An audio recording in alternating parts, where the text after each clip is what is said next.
17절부터 15절까지 같이 한 목소리로 읽겠습니다. 천년이 참에 사탄이 그 옥에서 놓여 나와서 땅의 사방 백성 곧 곡과 마곡을 미혹하고 모아 쌍을 붙이려니 그 수가 바다의 모래 같으리라.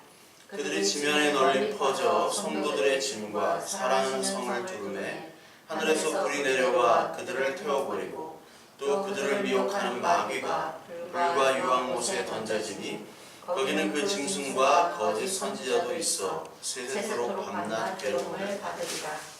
또 내가 크고 흰 보좌와 그 위에 앉으신 이를 보니 땅과 하늘이 그 앞에서 피하여 간데 없더라. 또 내가 보니 죽은 자들이 큰 자나 작은 자나 그 보좌 앞에 서 있는데 책들이 펴 있고 또 다른 책이 펴졌으니 곧 생명책이라.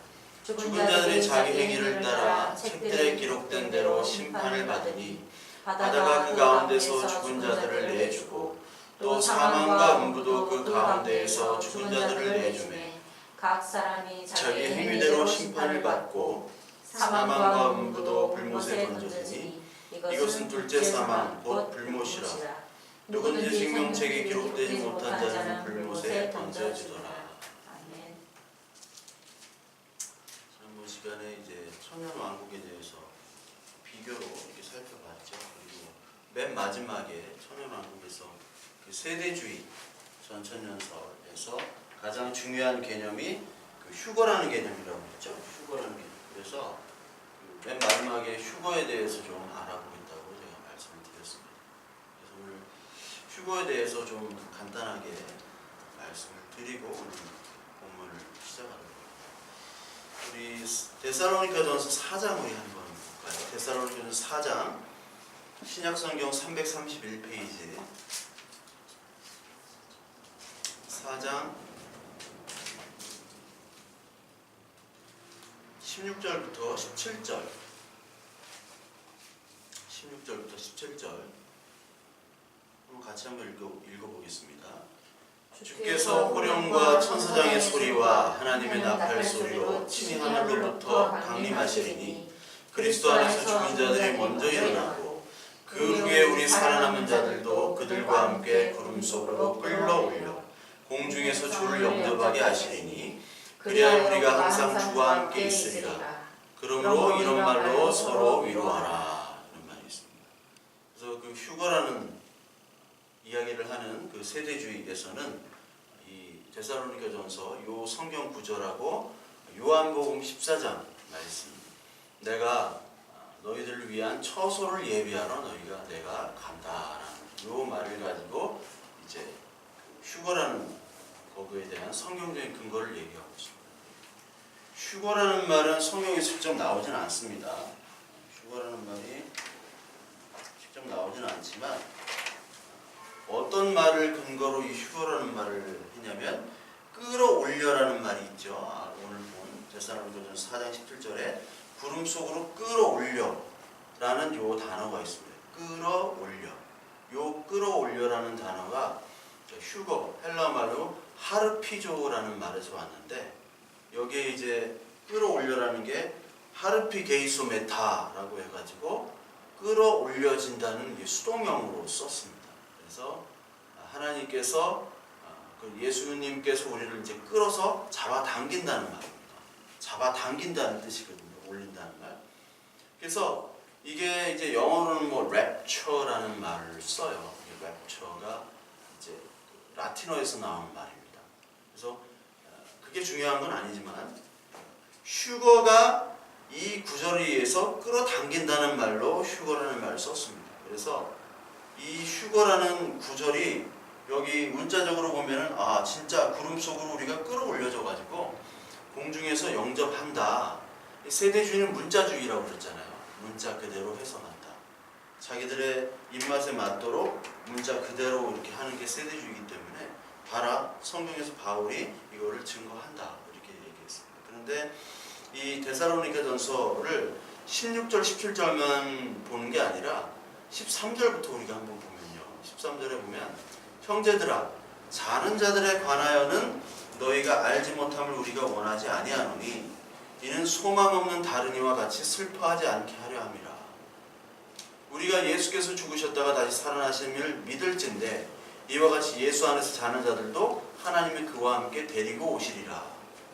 이 말이 뭐냐면 지금 바울이 왜 이 데살로니가 전서에서 이런 표현들을 계속 썼냐면 그때 당시 예수님이 곧 오신다라는 믿음을 가지고 있었어요. 다들 그랬죠. 예수님이 곧 내가 오리라. 그래서 우리들 결혼도 하지 않고 결혼하는 것보다 그냥 혼자 사는 게 더 유익이고, 바울이 그랬잖아요. 어차피 오시니까 예수님이. 바울도 그렇게 생각을 했습니다. 오실 거라고. 근데 그때 문제는 뭐냐면 예수님이 오실 때, 예수님이 오시기 전 죽은 자들, 오시기 전 죽은 자들과 아직 오실 때 살아있는 자들, 이거에 대한 사람들의 혼동이 있었어요. 무슨 혼동이냐면 예수님께서 재림을 하실 때 이미 하기 전에 기다리지 못하고 죽은 자 있죠. 죽은 자들은 과연 어떻게 되는가. 그리고 재림 때 예수님이 다시 오시면 살아있는 자들은 예수님이 오시니까 그러면 살아있는 자는 더 우월하고 죽은 자들은 살아나는 거야 안 살아나는 거야, 그런 의심이 들었다는 겁니다. 그래서 살아있는 자나 죽은 자나 다 같이 하나님께서 부활케 하시는데 이 사람들에게는 부활에 대한 정확한 믿음과 그 개념이 없었다라는 거죠. 많은 사람들. 그러니까 바울이 이 데살로니가 교회에다가 편지를 써서 너희들 죽는 거에 대해서 그렇게 고민하지 말고 두려워하지 말아라. 죽을 때도 죽은 자들과 죽지 않은 자들 모두 하나님께서 부활케 하신다는 내용을 담으려고 하는 거예요. 의도는. 그래서 여기 보니까 많은 사람들이 어떻게 생각하냐면은 부활하는 자들, 그러니까 죽어있는 자들 중에 부활하는 자들보다 죽지 않고 부활하는 자들이 더 우월하다는 생각을 가지고 있었어요. 이게 어디 있냐면 15절 한번 보면 우리가 주의 말씀으로 너희에게 이것을 말하노니 주께서 강림하실 때까지 우리 살아남아있는 자도 자는 자보다 결코 앞서지 못하리라. 정확하게 나오죠? 자는 자라는 거는 죽은 자입니다. 자는 자라고 표현했어요. 자는 자. 주 안에서 잔다라는 표현을 죽는 걸로 표현을 하죠. 그래서 우리가 육신이 죽는다는 것은 자는 겁니다. 언젠가 주님이 오셔서 우리를 깨우실 거예요. 그러니까 죽음이 우리에게는 잠시의 휴식이에요. 육신의 휴식.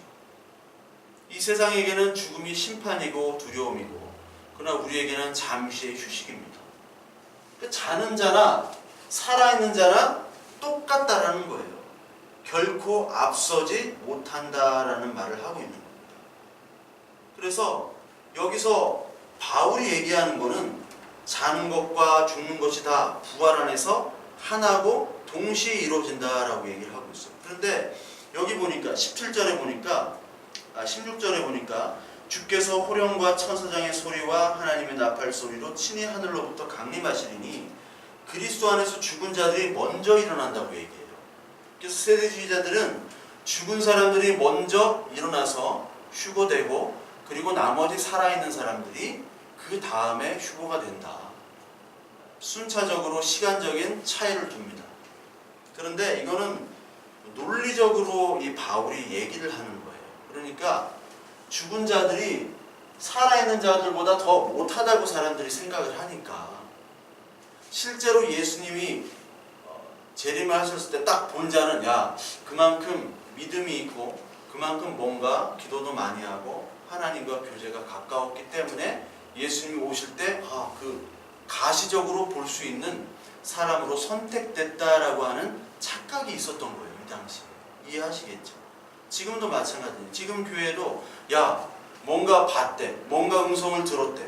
저 사람은 뭔가 하나님과 더 가까운 건가 보다 라고 생각하는 것처럼 재림 때 살아남으려고 많이 생각을 했던 거예요. 나는 곧 재림하는데 나는 죽으면 안 돼. 재림하시는 것을 꼭 봐야 돼. 라고 생각했다는 사람들이 있었다는 거예요. 잘못 생각이죠. 부활에 대한 개념이 다르니까. 그래서 논리적으로 이 사람들이 먼저 일어난다고 얘기를 하는 거예요. 그래서 그 근거가 어디냐면 고린도전서 한번 보세요. 고린도전서 15장 한번 보시면 고린도전서 15장을 한번 보겠습니다. 뭐 잘 아시는 부활에 나타나는 거죠. 부활에 대한 것들을 나타내고 있는데 15장 51절부터 보라 내가 너에게 비밀을 말하노니 우리가 다 잠잘 것이요 죽을 것이요 마지막 나팔에 순식간에 호련히 다 변화되리니 나팔 소리가 나면 죽은 자들이 썩지 아니할 것으로 다시 살아나고 우리도 변화되리라. 나팔 소리가 나면 죽은 자들이 썩지 아니할 것으로 되고 지금 살아있는 우리도 변화가 된다. 그 육신이 변화가 된다는 거죠. 그 어떻게 변화된다는 건 정확히 설명이 되지 않았지만 지금의 육체는 아닌 다른 모습의 육신으로 새하늘과 새 땅에서 이제 다루게 될 겁니다. 다른 육신, 하나님 나라에 합당한 그 마지막 날에 합당한 그 육신, 죄가 없는 육신으로 바뀌어진다는 거죠. 우리 영혼과 육체가. 우리 고린도전서 15장 51절에 보면 시간차가 없어요. 똑같이 같이 일어난다는 거예요. 그러니까 논리적인 시간으로 이 데살로니가 전서에는 논리적으로 얘들이 일어나고 우리도 일어나고 얘들이 먼저 살아있는 자는 뭐 이렇게 만나면 되니까. 그러니까 얘들이 일어나야 되잖아요. 우리는 뭐 일어난 상태니까. 그러니까 얘들이 일어난다는 표현을 그냥 한 거예요. 그런데 이 세대주의자들은 이거를 그대로 뭐로 보냐면 문자적으로만 보는 거죠. 그래서 죽은 자들과 살아있는 자들, 죽은 자들보다 결코 앞서지 못함을 강조하기 위해서 바울은 얘기한 겁니다. 그래서 하나님의 나팔 소리로 죽은 자들이 깨워지게 되는 거죠. 그런데 여기서 문제는 뭐냐면 공중에서 그리스도를 영접하고 성도의 몸이 변화된다는 그런 말이 계속 나오잖아요. 공중에서 영접한다. 공중이란 말도 그대로 나오고 17절에 구름 속으로 들어 올려 공중에서 주를 영접하게 하시리니 이 말이 있어요. 이 말이 이제 문제가 되는 거죠. 영접을 한다는 거예요. 구름 속으로 올려가서. 근데 그 구름이라는 것과 끌어올려서 공중에서 영접한다. 구름이라는 것은 잘 아시다시피 구름을 타고 오시고 불기둥과 구름기둥 그런 게 있죠. 출애굽에 구름은 주님이 여기에 계신다는 거예요. 주님이 임재하셨다라는 것을 얘기하는 거예요. 그래서 구름 타고 오신다. 저도 구름 타고 예수님이 오신다고는 생각은 안 해요. 그렇게 오시면 할 말은 없지만 구름을 타고 오신다. 즉 예수님의 영광이 예수가 그리스도로서의 메시아로서의 그 영광이 그리스도가 이 안에 임재해서 온다는 뜻이죠. 다시 오실 때. 그러니까 구름 속으로 간다. 예수 그리스도, 예수가 그리스도, 그리스도 예수 그 구주가 같이 만난다는 거예요. 그 구주가 계신 임재 속으로 끌어올려 공중에서 영접한다. 끌어올린다는 단어가 여러 군데에서 나오는데요. 특히 이제 사도행전 8장 39절에 보면 빌립이 어떤 일을 당하냐면은 그 전도를 하잖아요. 전도를 하다가 갑자기 어디로 확 호련히 사라지는 장면이 나오죠. 빌립이 성령이 빌립더러 수류에 가까이 나아가라 하시거늘 이렇게 나옵니다.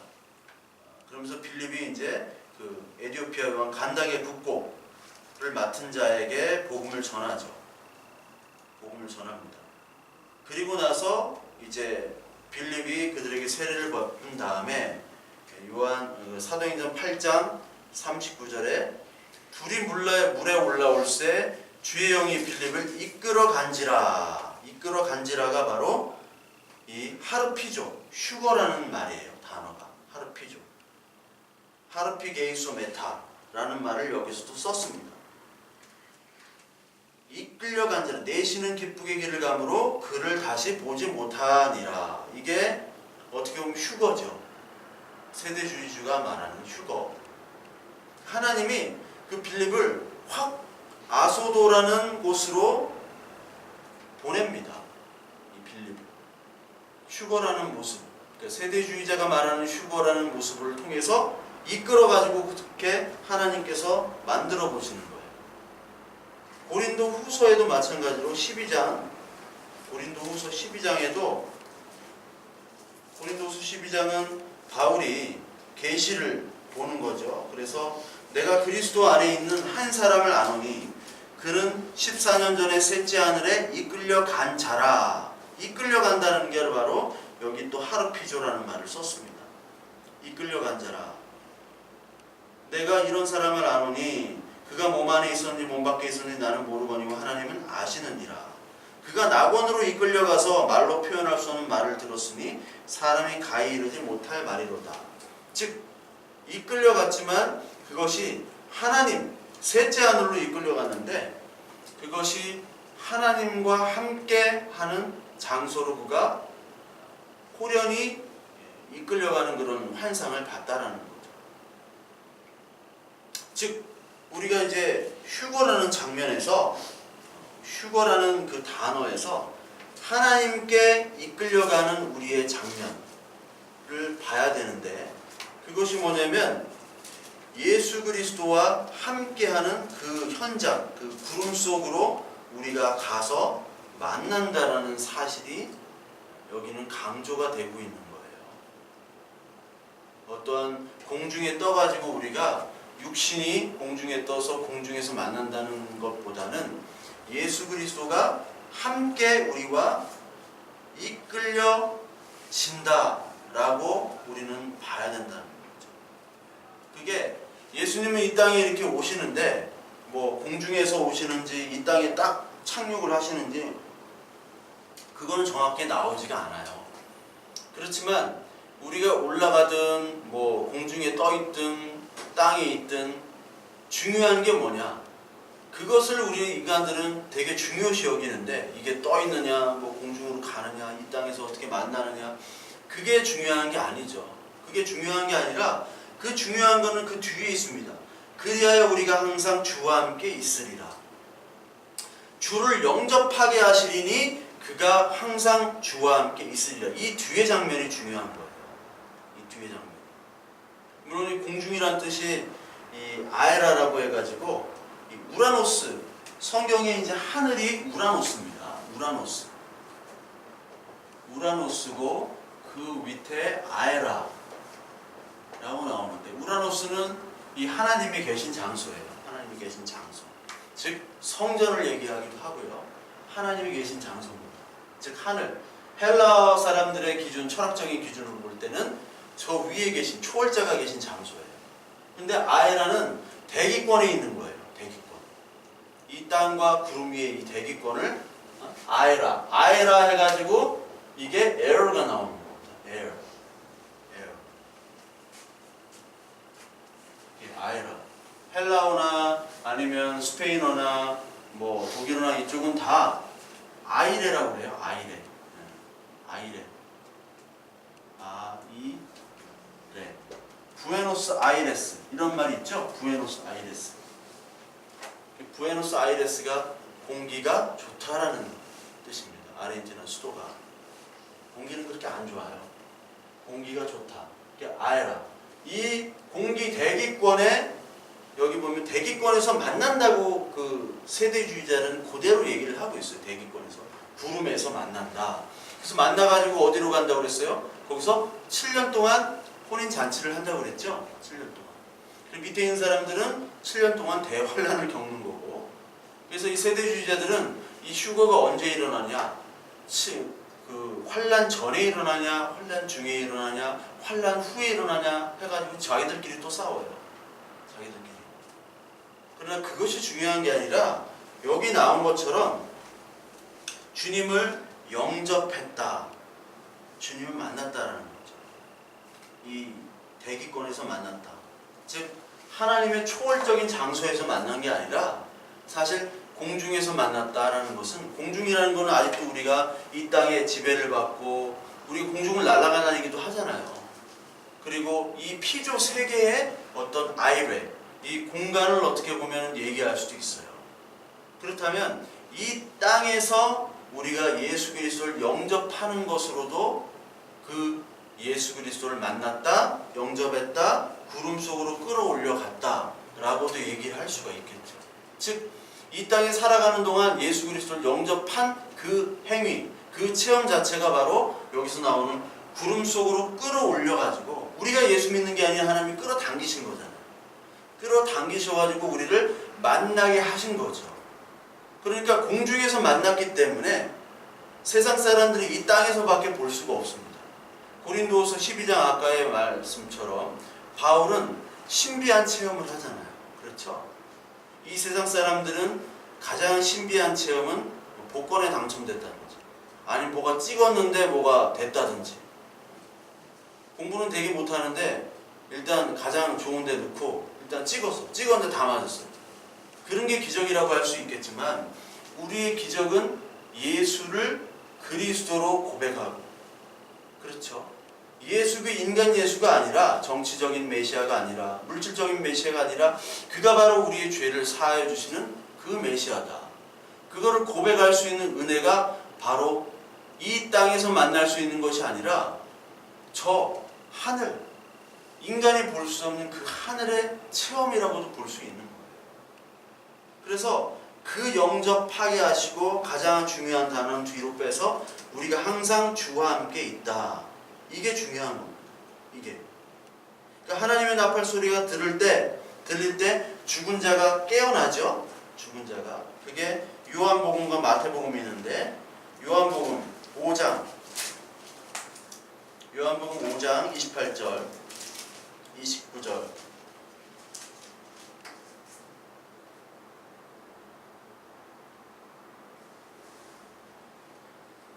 이를 놀랍게 여기지 말라. 무덤 속에 있는 자가 다 그의 음성을 들을 때가 오나니 선한 일을 행한 자는 생명의 부활로 악한 일을 행하는 심판의 부활로 나오리라. 그리고 마태복음 24장 보시면 여기는 또 나팔이 나오죠. 그때 인자가 30절 31절 그때 인자가 징조가 하늘에서 보이겠고 그때 땅의 모든 족속들이 통곡하며 그들이 인자가 구름을 타고 능력과 큰 영광으로 오는 것을 보리라. 그가 큰 나팔 소리와 함께 천사들을 보내리니 그들이 그의 택하신 자들을 하늘 이 끝에서 저 끝까지 사방에서 모으리라. 예수님이 재림 때 예수님의 그 영광의 임재 현장인 구름 속에서 나팔 소리는 사람들을 모을 때 그리고 혼인잔치 때 교회와 예수 그리스도가 만날 때가 바로 이 나팔 소리가 들리는 때인데 그때 사방에서 이제 죽은 자가 일어나고 산 자들이 하나님과 그 예수 그리스도를 이제 만나게 되는 거죠. 그거를 얘기하고 있는 거예요. 그래서 이 데살로니가 전서에 나오는 이 휴거에 대한 모습이 이게 우리가 항상 주와 함께 있겠다. 여기에 이제 강조가 되는 겁니다. 여기에 강조가. 그러니까 공중에서 만났느니 뭐 땅에서 만났느니 어디서 만났느니 우리가 뿅하고 사라졌느니 그것이 중요한 게 아니라 어차피 사라져서 어디를 가야 돼요? 예수 그리스도와 함께 영원히 함께 있으리라. 이게 중요한 거잖아요. 뿅 사라져가지고 어디 이상한 데로 가면은 그거 안 되는 거잖아요. 근데 사람들은 뭐에 주목하냐면 항상 주와 함께 있으리라는 것을 주목하지 않고 구름 속에 공중에서 만나느냐 안 만나느냐만 사람들은 보는 거예요. 성경을 그런 식으로만 봅니다. 그래서는 안 되겠죠. 원래 목적지가 어디냐? 예수 그리스도를 만나는 목적지가 어디냐? 함께 같이 사는 거예요. 결혼의 목적은 뭐냐? 함께 같이 사는 거예요. 결혼해놓고 따로 사는 사람들 있잖아요. 네, 따로 사는 사람들. 결혼했는데 결혼한 건지 안 한 건지 따로 살아요. 뭐 한 사람은 미국에 있고 한 사람은 한국에 있고 자식은 어디 또 유럽에 있고 이거는 사는 게 아니죠. 근데 이 세상 사람들은 그게 결혼인 줄 아는 거예요. 서로 자유하고 서로 구속받지 않는 그런 결혼을 꿈꾸지만 하나님과 우리와의 혼인, 예수 그리스도가 신랑이 되고 우리가 신부가 되는 그 혼인, 그 잔치는 결합하여 하나로 살아가는 겁니다. 일심동체. 그게 중요한 거지. 어떻게 만나느냐, 중매로 만나건 어디 비행기에서 만나건 어디 땅에서 만나건 그게 중요한 게 아니잖아요. 그래서 휴거라는 것은 이 세대주의자들이 문자적으로 봐서 천국의 하나님 나라에 올라가서 잔치를 하고, 누구는 거기서 잔치를 이미 벌이고 누구는 이 땅에 환난을 겪는, 그거를 이론을 맞추려고 하는 그들의 하나의 그 단어일 뿐이에요. 휴거라는 것이. 그래서 세대주의를 제가 지난 시간에 말씀드렸지만 교회와 이스라엘을 분리한다고 그랬잖아요. 그래서 신약의 예수 그리스도가 복음을 전하고 제자들이 이제 그 사도들이 복음을 전할 때 사람들이 안 믿잖아요. 이스라엘 사람들이, 유대인들이 안 믿어서 하나님 할 수 없이 이방인들을 믿게 해서 그 이방인들을 주로 해가지고 만든 곳이 교회라고 해요. 그들은 그랬죠. 교회라고. 그러니까 교회라고 하기 때문에 이 이스라엘 백성들이 7년 대환란 기간 동안에 믿어야 되는 거예요. 믿어야 돼요. 그리고 안 믿는 사람, 믿었던 사람들은 위로 올라가야 돼요. 위로. 그거를 짜 맞추기 위한 휴거는 하나의 단어입니다. 그다지 휴거는 모든 사람들이 휴거를 얘기를 해요. 그리고 역사적 전천년 주의자들, 옛날에 이제 보수적인 사람이라고 했던 그런 교인들, 이런 분들도 역사적인 전천년설로 휴거를 많이 얘기합니다. 근데 지금은 휴거에 대한 관심도 없고 그런 거에 대한 관심도 없지만, 휴거는 아니고, 휴거에 대한 거는 우리가 여기서 하나님과 그 임재 속으로 우리가 믿음의 현장으로 빨려 들어가는 것이다. 즉 믿게 된 것이다. 예수님께서 우리를 끌어당겨가지고, 예수는 내가 인간 예수인 줄 알았는데, 그냥 세상이랑 똑같이 살았는데, 예수가 그리스도구나, 주 예수 그리스도를 고백하는 사람으로 만들게 하는 것이 바로 끌어당기는 겁니다. 그게 믿음의 현장으로 우리 가게 하는 거예요. 그게 사실은 휴거예요. 이들이 말하는 휴거가 아닙니다. 그리고 오늘은 이제 7절부터 사탄이 이제 패망이 나오는데, 여기 사탄이 천년이 사탄이 차서 그 옥에 놓여진 다음에 사탄이 그 싸움을 붙이죠.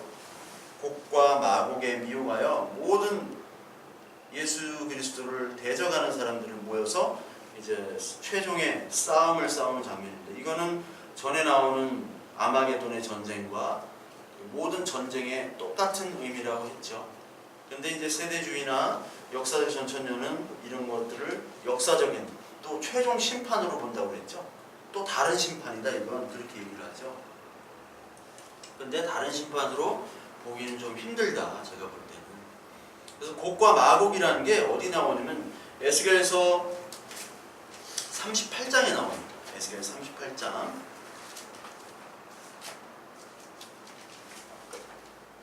38장 1절에 보니까 여호와의 말씀이 내게 임하여 이르시되, 인자야 너는 마곡 땅에 있는 로스와 메섹과 두발왕 곧 곡에게로 얼굴을 향하고 그에게 예언하여 이르시되, 주 여호와께서 이와 같이 말씀하시기를 로스와 메섹과 두발왕 고가 내가 너를 대적하여 너를 돌이켜 갈고리로 내 아가리를 꿰고 너와 말과 기마병 곧 내 온 군대를 끌어내되 완전한 갑옷을 입고 큰 방패와 작은 방패를 가지며 칼을 잡은 큰 무리와 그들과 함께한 방패와 투구를 갖춘 바사와 구수와 붓과 이런 모든 족속들, 그 많은 백성 무리를 너와 함께 끌어내리라. 이렇게 하면서 하나님의 도구로 곡과 이 마곡, 곡은 이제 왕이죠. 왕의 이름이고 마곡은 지역의 이름입니다. 그래서 그냥 곡과 마곡이라는 걸로 그냥 상징해서 얘기를 해요. 이 곡과 마곡은 마지막 전쟁은 뭐냐면 이들이 하나님을 대적하는 건데 하나님이 쓰시는 도구라는 거예요. 사실 이 모든 역대 제국들이 이스라엘 그 백성들을 핍박했고 지금까지 믿는 자들을 핍박했던 많은 제국들이 있죠. 지금도 중국이 믿는 자들을 핍박하잖아요. 지하교인. 북한이 또 핍박을 하고, 또 이슬람 국가들 많이 또 핍박을 하고, 역사적으로 로마의 핍박이 있었고, 또 중세시대도 핍박이 있었고, 다 핍박이 있었는데 그 핍박은 바로 핍박했던 사람들은 바로 하나님의 도구라는 겁니다. 특히 마곡 땅, 마곡이라는 것은 지역 이름이면서도 족속의 이름이에요. 창세기 10장 2절에 보면 노아의 손자 야벳의 둘째 아들이 바로 마곡입니다. 창세기 10장 2절에. 그러니까 여기 성경에 보면 지역과 그리고 사람의 이름이 비슷한 데가 많아요. 똑같이.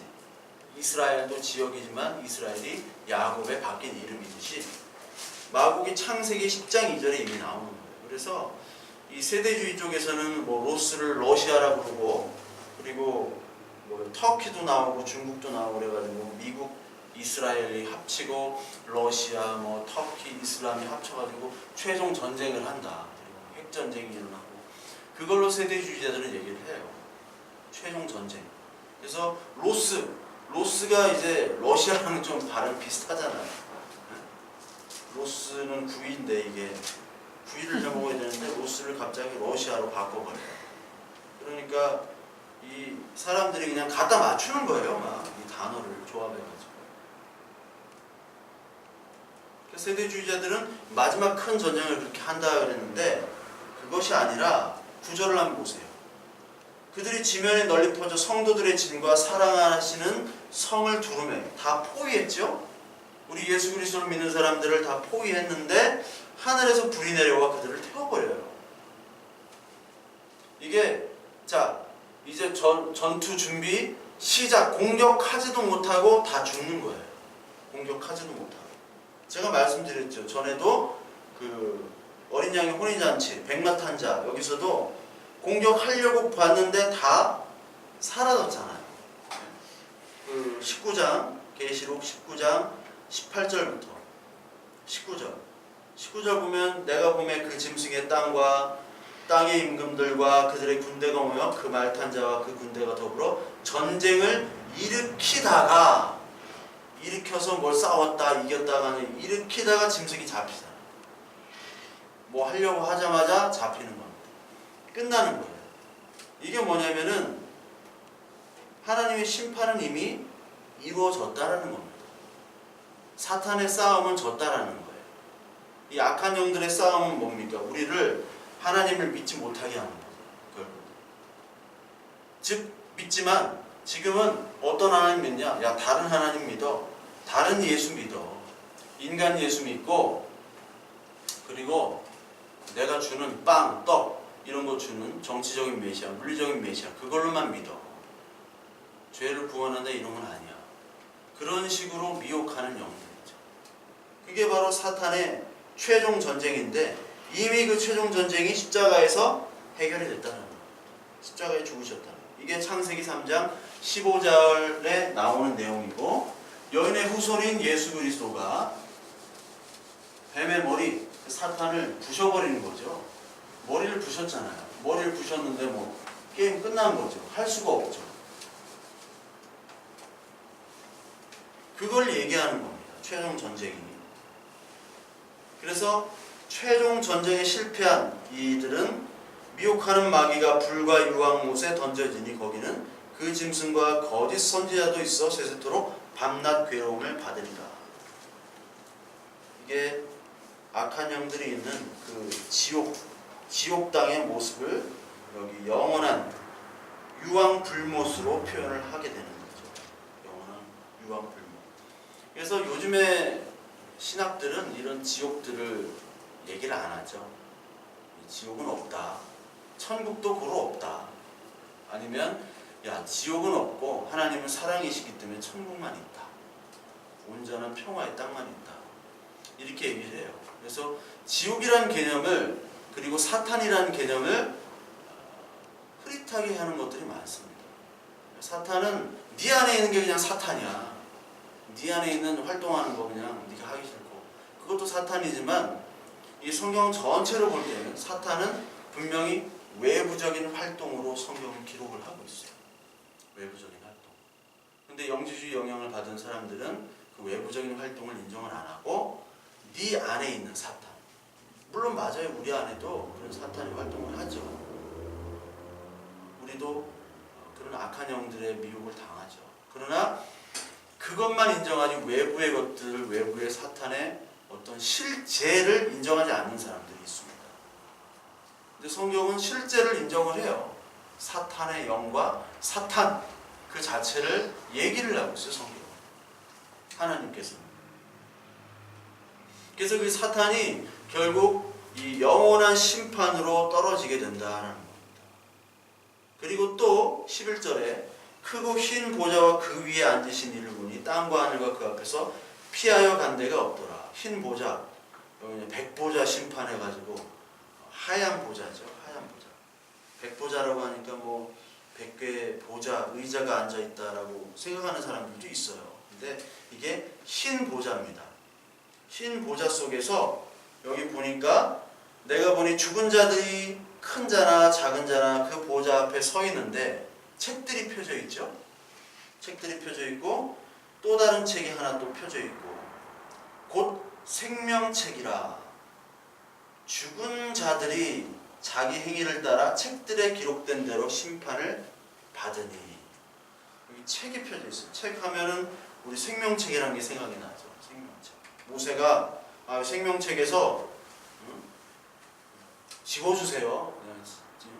이 이스라엘 백성들을 구원해 주세요. 이 죄가 많은 이스라엘 백성들을 구원해 주지 않으면 내 생명책에서 나의 이름을 없애주세요. 라고 중보기도 했던 그 모세의 장면처럼 생명책이라는 게 참 많이 나옵니다. 성경에.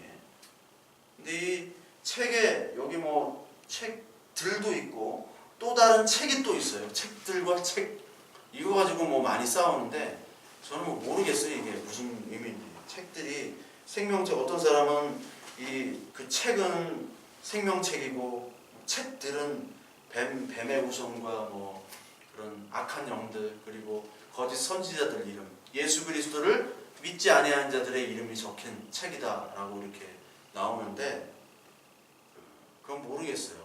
성경에 탁 적시된 게 없으니까. 여기서 중요한 거는 그런 악한 뱀의 후손의 이름 적힌 책보다 생명책이 더 중요하죠. 생명책에 안 들어가면 심판이고 그 들어가면 심판이 아니고 구원과 부활, 영생이고. 그러니까 생명책이 뭐냐? 여기 생명책에 자기 행위들에 따라 기록된 대로 심판을 받았다. 누가복음 10장 20절부터 23절까지 보면 그 예수 그리스도의 제자들 있죠? 제자들이 전도하러 나갑니다. 전도하러 나가서 막 이적들이 일어나요. 그런데 그 이적들 때문에 기뻐하지 말고 생명책 하늘에 너의 이름이 기록된 것에 기뻐하라 이렇게 나오죠. 누가복음 10장 17절 보면 70인이 기뻐하여 돌아와 이르되 주여 주의 이름이면 귀신들도 우리에게 항복하더이다. 예수께서 이르시되 사탄이 하늘로부터 번개같이 떨어지는 것을 내가 보았노라. 내가 너에게 뱀과 전갈을 밟으며 원수의 모든 능력을 제어할 능력을 주었으니 너희를 해칠 자가 결코 없으리라. 그러나 귀신들이 너에게 항복하는 것으로 기뻐하지 말고 너희 이름이 하늘에 기록된 것으로 기뻐하라 하시니라. 우리 이 땅에 어떤 신비한 이적과 기적이 기뻐하지 말고 너희 이름이 하늘 그 생명책에 기록된 것으로 기뻐하라. 예수님이 하신 말씀입니다. 우리는 뭐에 대해 기뻐하느냐? 우리가 작은 자도 큰 자도 정말 우리는 늘 큰 자가 되고 싶어 하는데 그것과 상관없이 하나님의 은혜, 언약의 은혜, 그 사랑으로 이를 택해서 생명책에 예정되게 하셨다 라는 사실에 우리는 그 사실 때문에 우리는 기뻐해야 되는데 우리는 이 세상 살아가면서 희로애락 때문에 기뻐하죠. 중산동의 아파트 값이 2억이 올랐다면서요. 크로바 아파트. 어떻게 대전 같은 데서 몇 달 만에 2억이 오를 수 있는지. 투기꾼들이 이렇게 올리게 했다고 그러는데 거는 따라가서 돈을 벌려고 하죠. 주일에 예배 빠지고도. 근데 예배 시간은 뭐 빠져도 된다고 생각을 하죠, 요즘 사람들. 저희 성도님들도 예배에 대한 소중함을 몰라요. 예배 시간 아니면 찬송도 안 하고 성경도 안 보는데 주일이라도 지켜야 되는데도 불구하고 주일에 대한 소중함이 없습니다. 그러나 다른 일들, 자기 볼 일들이 있으면 시간 내서 주일이라도 빠지고서 다 하죠. 모든 날들이 주일이지만, 모든 날들이 주의 날이지만, 모든 날이 주의 날로 지키면 다행인데 안 지키니까 이거라도 지키게 하는 거잖아요. 그렇죠? 근데 이것도 안 지키면서 다른 일을 하겠다고 하는 것 자체가 좀 어불성설이죠. 그러니까 하나님께서는 이 땅에서 이 땅의 것들을 다 내려놓게 하시고 하늘의 것을 보게 하는 그 고백들만 있는 사람들이 이 생명책에 기록된 사람들입니다. 그래서 여기서 보니까 이 사람들은 이제 천년이 참에 사탄이 옥에서 풀려나왔다고 이 세대주의자들은 보지만 이 천년 자체는 예수 그리스도의 초림부터 재림이라고 하는 게 조금 더 나을 것이다. 더 나은 해석으로 보여지죠. 여기서 이제 그 세대주의나 역사적인 전천년 쪽은 천년이 차서 사단이 다시 나온다고 하는데 여기 그 세대주의자들의 천년의 기준이 아담서부터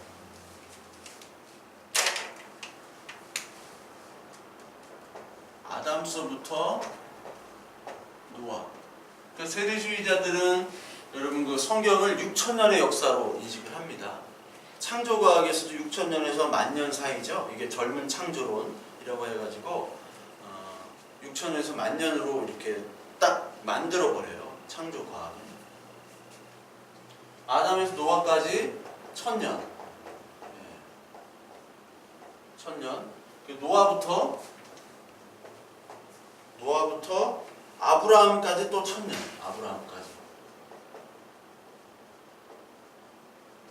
아브라함에서 다윗까지 또 1000년이에요. 아브라함에서 다윗까지. 다윗부터 예수님까지 또. 예수까지 또 1000년.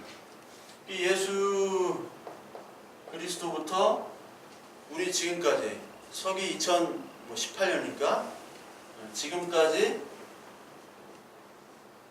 2000년이죠. 2000년. 다 하니까 이게 6000년이죠. 6000년.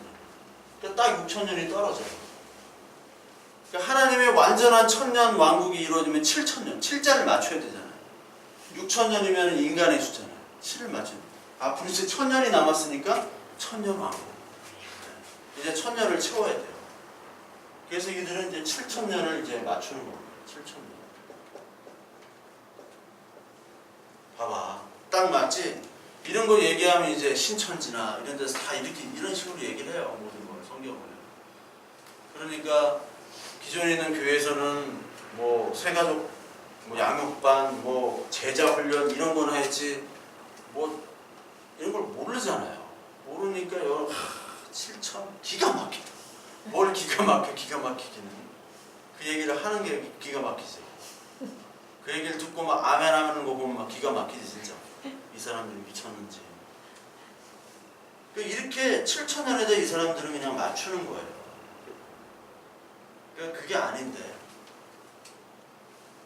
이런 것들을 깨닫고 막 기뻐하는 것이 아니라 뭐 휴가가 이런다더라 하는 거고 깨달았고 기뻐하고 뭐 우리는 휴가가 된다더라 이런 게 기뻐하는 게 아니라 내가 정말 하나님이 생명을 주신 그 하늘나라의 생명책에 내가 기록되어 있구나.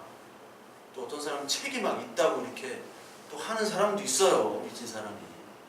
책이 아니라 하나님은 우리 USB 안에도 수십만 권이 다 들어가는데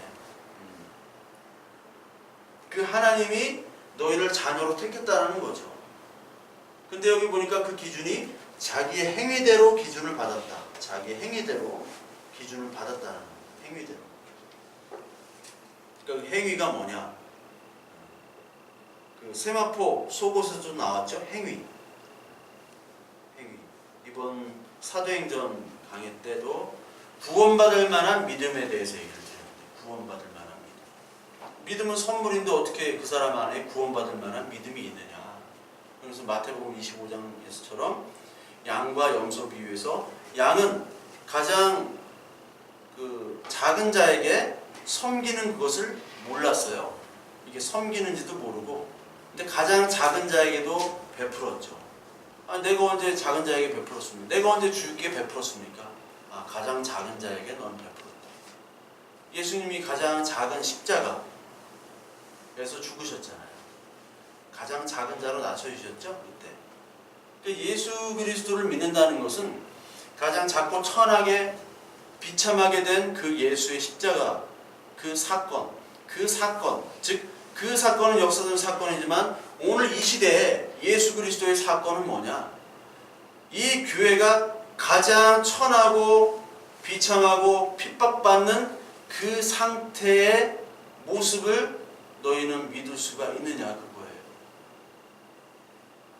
화려한 십자가가, 화려한 예수 그리스도가 많잖아요, 지금. 근데 이 당시에 예수 그리스도를 믿는다, 예수를 그리스도로 고백한다 하는 것은 노예들이나 가장 극빈자들이 고백을 했어요. 그러니까 배운 사람들이 없어요, 여기는. 그 후에 로마 시대 때 이후 되니까 이제 로마가 이제 더 부강해지고 하니까 그때부터 이제 뭐 왕실도 좀 믿기 시작하고 그랬지만 그 전까지는 없단 말이에요. 예수를 믿는다는 건 가장 작은 자를 믿고 섬기는 거예요. 이 시대 교회에 막 10만 명이 들어가는 교회에 가장 작은 자의 모습이 없잖아요. 물론 그 인원수가 중요한 게 아니지만. 그러니까 여기 이렇게 오시는 것 자체가 이 추운 날, 그 먼 곳에서 오시는 것 자체가 왜 오세요? 왜 오세요? 네. 왜 오세요? 이렇게 물어볼 수 있다라는 거예요. 사람들은 야, 그거 왜 가? 거기 교회 커? 거기 사람 많아? 네. 그거 왜 가? 거기 뭐 좋아? 주차할 때 편해? 그거 왜 가는데? 뭐 이렇게 하는 거예요. 왜 가는데? 가장 작은. 근데 염소는 그걸 모르잖아요. 내가 언제 주님 대접 안 했냐? 너 가장 작은 자일 때, 내가 가장 작은 자일 때 너 부인하는 말이에요. 예수 그리스도는 가장 작은 자일, 우리가 가장 작은 자가 되고 그 작은 자일 때 사실 예수 그리스도는 가장 큰 자로 나타나세요.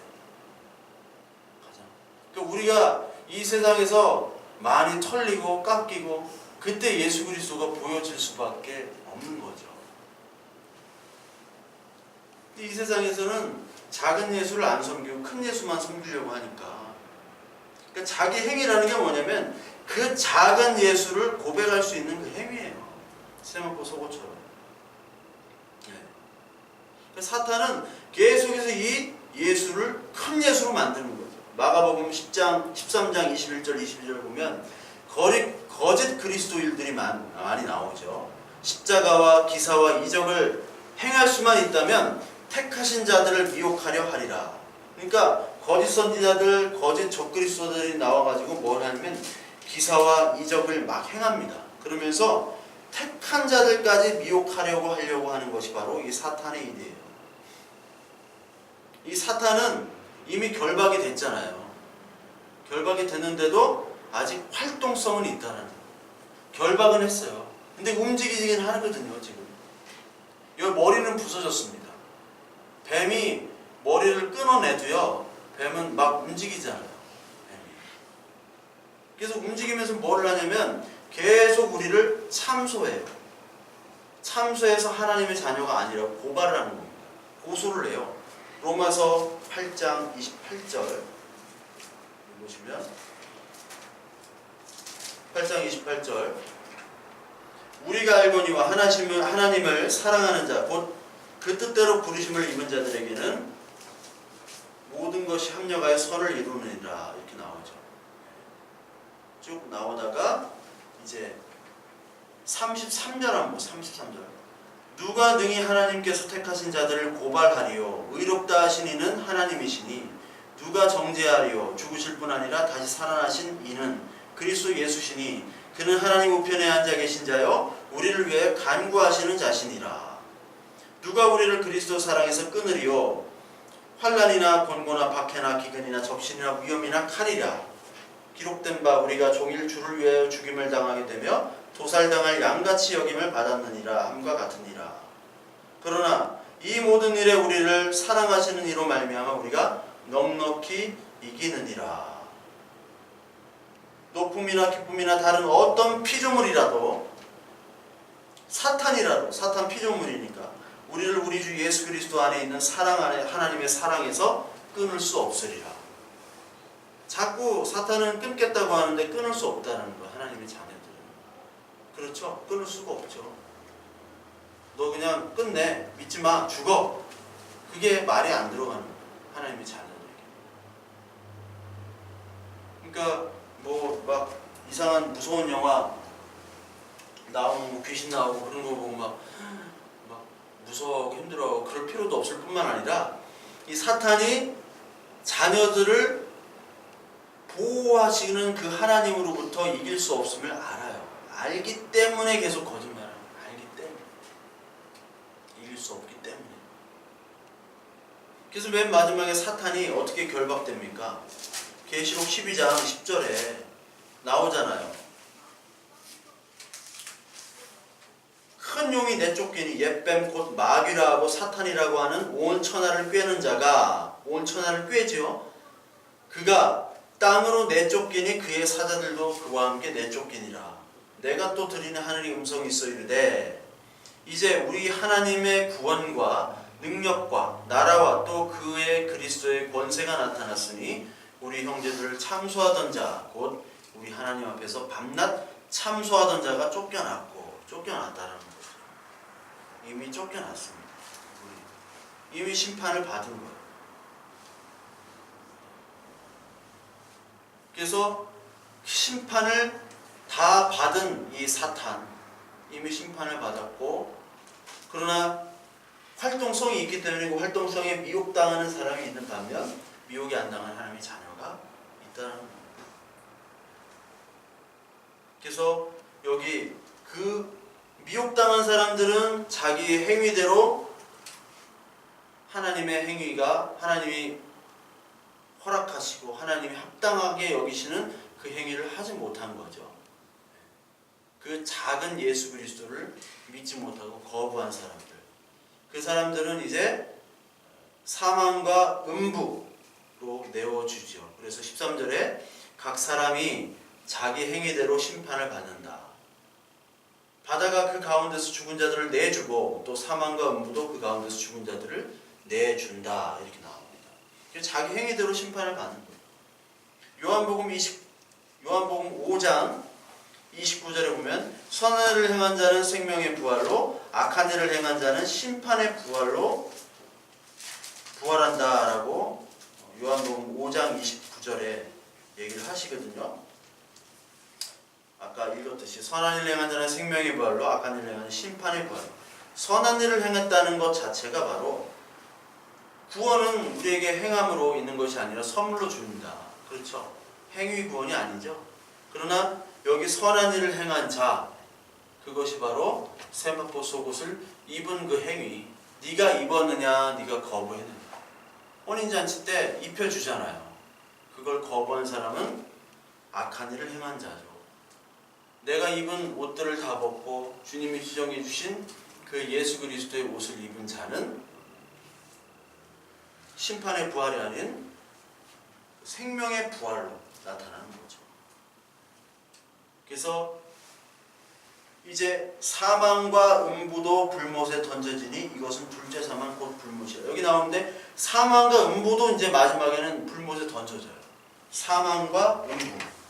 사망은 뭐예요? 사망은 죄의 삭시라고 그랬잖아요. 죽음이. 그러니까 마지막 날에 새하늘과 새 땅, 이때는 예수님이 율법의 죄로 율법에서 저주, 사망, 대속하셨잖아요, 우리를. 그렇죠? 율법의 저주를 받아가지고. 그렇기 때문에 이 사망이 없어지게 되는 거죠. 왜? 죄가 없어지는 거예요. 죄의 삭은 사망이니까. 사망도 던져지는 거예요. 음부로. 불못에 던져지는 겁니다. 즉, 이 땅에서는 이제 사망이 없어지는 거죠. 없어지는 거고, 이것은 둘째 사망 곧 불못이라.